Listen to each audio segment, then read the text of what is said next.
Yo guys, welcome to The Last Lap. Don't forget to drop a lovely, juicy 5-star rating if you're watching on Apple Podcasts or Spotify. Hope you enjoy, and let's get into it. Something I actually wanted to talk about is, and I don't think have we spoke of this, I think? Because we've got Mick Schumacher, reserve at Mercedes. Yes, yeah, he's chilling there. But there was actually quite an interesting clip, George Russell talking about Mick coming in at the team and how important Mick coming in at the team and like basically just being all in, locked in the simulator. I think that actually Mick Schumacher is doing a good job in the same way that Daniel Ricciardo is putting himself kind of front and center. Yeah. In the minds of people, right? Keeping presence in. I expect to see Daniel and I expect to see Mick a lot in the paddock. Yeah. But do you think Mick will get that opportunity back? Because obviously he'll have value to Mercedes as a reserve. And in the same way that you've obviously got that Red Bull Ricciardo connection will help from a marketing point of view. You know, they're going to use Daniel a lot for that kind of stuff this year. But you could also argue maybe Mercedes would do the same. Obviously, that Schumacher name is so connected to Mercedes. It is, yeah, to be fair. And because, like, the one worry I have with Mick is getting locked into that sort of Mercedes family of, like, because we had it with Stoffel, right? Yeah, so we had it with Stoffel, and it was kind of like, okay, cool. 100%. Right, you're linked to us, you're a test driver, but kind of need a Formula E driver right now. Kind of De Vries as well, that kind of. And kind of De Vries as well. So, but he did get a shot eventually. There's still Mercedes. There's still a Mercedes team, obviously in Formula E, right? I'm so out of the loop. Formula E. No, so it's now McLaren. Oh, is McLaren bought the Mercedes team, so it's now McLaren. Yeah. Oh, mad. Okay, well, I mean, maybe there's not that risk anymore. I guess, but I would just be a little bit concerned with the Mercedes would maybe go, right, cool. You're our test driver, boom, go and do this that's outside of Formula 1 or go and do that's outside of Formula 1. I think Daniel has a much bigger chance of sticking around the paddock and getting a seat next year because he's Daniel Ricciardo in terms of just like actual ability. We know what Daniel Ricciardo offers when he's in the car that suits him the most. And again, he has that marketing where you will just see him all the time. Like he's so bubbly as a person. He's like so good for branding and so good for going to events and stuff like that. You're going to see him like every other Grand Prix doing something cool, riding a horse or doing some cool Red Bull activation or something.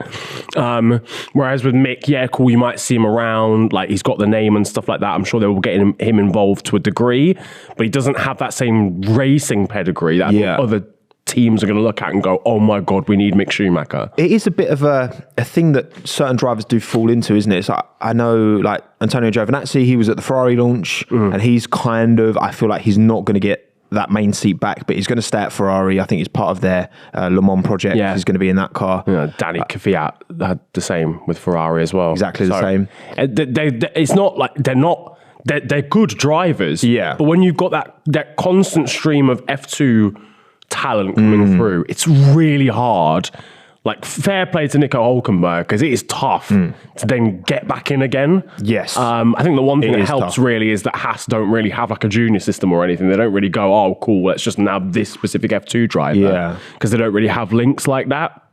Whereas Sargent, Williams Jr., Alpine have got loads of juniors, Red Bull loads of juniors, Ferrari loads of juniors, even Alfa Romeo have got Théo Pourchaire. Yeah. So they're not going to go, oh yeah, let's go get Danny Kvyat back because they've got a new, young, exciting driver. They'd rather take a punt. They could actually build a brand on for long term. So it's not impossible because like Alex did it. Alex was out of the sport and went to that reserve role at Red Bull and like the test driver.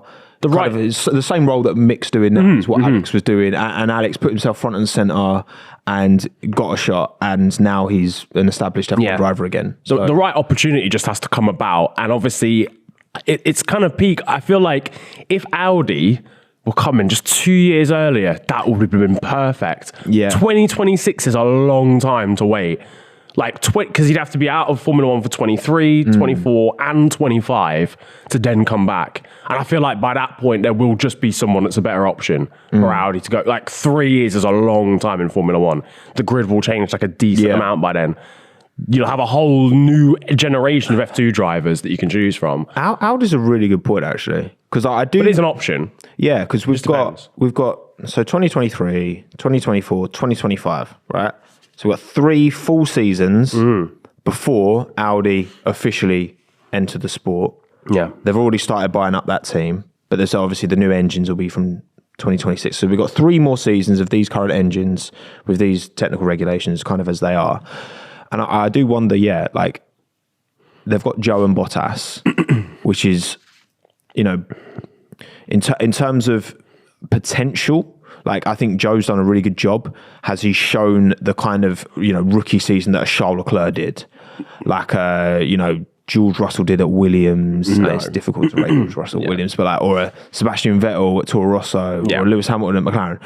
No, he's done well, but you think with a big marquee like Audi, I wonder how drivers are considering, because I think Joe's contract is up at the end of this year. I think Valtteri's got an extra year, but obviously those things can change. And like, you know, I talked about this in my, I think there's a chance Bottas isn't in that seat next year, unless he does a really good job this year. Yeah. I do wonder, how compelling, like, a driver, say Lando saw an opportunity. Yeah. Because he's still then having to wait a good few years for Audi, and just because it's Audi doesn't guarantee him success. So it is new regs by that point, no? Yeah. So I guess there's at least... But it's mainly engine. So engine's it's the not main going to be. thing. It's not going to be like a flip everything upside down. Aerodynamically, the cars seemingly are going to stay broadly the same. Yeah. So I just wonder if it's worth that gamble when there's still 3 full years. Yeah. Obviously, Seidel has... It makes sense from a team principal or CEO point of view, because you need 3 years to actually set, because you're not just driving the car, you're like managing everyone. Yeah. So it's like, it's a very different challenge, and I think you need that time. I think I would be surprised. I mean, I'd be very surprised if the lineup by the time we get to Audi is Valtteri and Zhou. I think that is a lineup that is absolutely fine for now. Yeah. 1,000,000%. I think Guan Yu Zhou was impressive at numerous points last season. Yeah. More than I thought he was going to be. I'm not going to lie, like, no offense, Guan Yu. I thought he was going to, because of the F2 record of, like, he's always kind of there, but not really there enough for quite a few years. Like, for me as an F2 driver, you've got to win F2 or at least come second in 2 seasons, and he didn't do that in 4. Well, that's the so that's why I was kind of accepted. Yeah, that for me is like, right, you're going to be an exceptional driver. You're actually going to make like an actual impact on Formula 1, probably, right? And he didn't do that. I was like, okay, fairs. This might be a bit of like a filler, whatever. Like, I'm very happy we've got a Chinese athlete in Formula 1. That's groundbreaking. That's cool. Shame he hasn't got to race there yet, but we move. But it genuinely impressed me. I was actually really surprised. And Valtteri obviously offers a lot of experience. Yeah. He's a talented driver in his own right, even if he got beaten around a bit at Mercedes. I think that's a fine driver lineup for now for a team like Alfa Romeo. But if they want to be optimistic and they want to be, I can't think of the word right now, but if they want to be optimistic, I guess, when they become Audi, they can't obviously have a lineup like that. I guess that's where it's difficult, isn't it? Because you look at junior Formula and it isn't a level playing field like it's perceived to be, like it is if you race F2 cars in the F1 game. Like, it's not actually a level playing field. There are a lot of nuances to it. You need a good team. There's a reason certain teams are often successful. It's not just because they get the best junior talents. Like, and there's a reason why Prema win F3 every year, lads. Okay, it's not because of the drivers.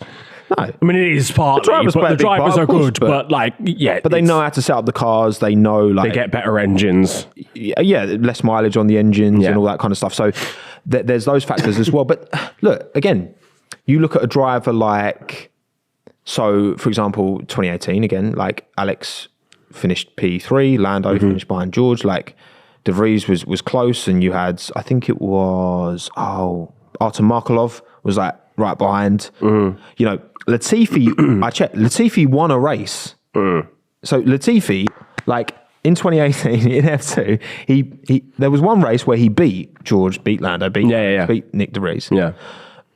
Like, cool.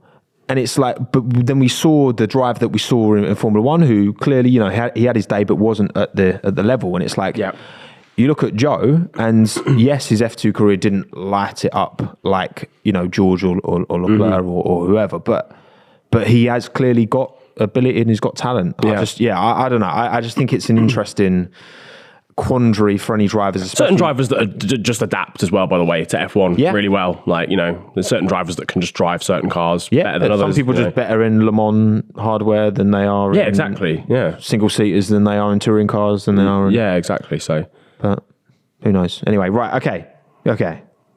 Let's talk equal machinery. Yeah. We've talked about what should be equal machinery. Now we've got if only. That would actually be nice. That would bang, man. That would actually bang.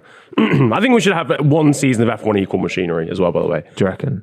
I reckon 2026, sack off the teams. Well, no, keep the teams. Sack off the cars, go boom, right. Listen, we've got one stock car. We're going to make 20 of it. For this season, we want to know who the best driver is on this grid. Boom, let's go. That sounds like starting a reasonably priced car. It does, actually, to be fair. But no, I mean, as in they all race against each other. There's 20 of these cars on the grid, but for that season, for one season alone, the cars are actually the same. Stars and extortionately priced cars. Yes. Yeah. Rolls off the tongue. Yeah.